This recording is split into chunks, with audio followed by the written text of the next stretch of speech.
সবাইকে শীতের শুভেচ্ছা, শুভ সকাল। তো আজকে মাটির চুলার পাশে বসেই চিংড়ি মাছ ভর্তা করলাম। এই জন্য হচ্ছে মাটির চুলাটা একটু ক্যামেরাতে ধরলাম। ভালোই লাগতেছে কিন্তু।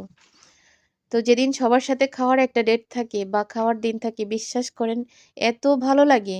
সেদিন মানে ভিতরে মানে নিজের ভিতরে একটা আলাদা অন্যরকম একটা খুশি খুশি লাগে।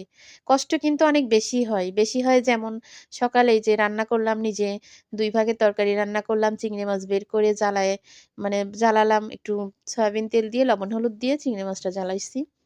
সবকিছু রেডি করে ছেলেদের খাওয়াই, স্কুলে দিয়ে পাঠাই দিয়ে, গেটে তালা দিয়ে সবকিছু নিয়ে কিন্তু চাচা শ্বশুরের এই পাশে চলে আসলাম। আমরা ৯ টা যা, ৩ টা চাচি শাশুড়ি দিয়ে, একটা চাচা শ্বশুর আর ৯ টা যার ছেলে মেয়ে দিয়ে প্রায় এখানে ১৮-১৯ জন মানুষ আমরা এই চিংড়ি মাছ ভর্তা দিয়ে কিন্তু ভাত খাবো। তা আসলে যেদিন সবার সাথে একসাথে খাই ওইদিন মনে হয় কি ভাতটা একটু বেশি খেয়ে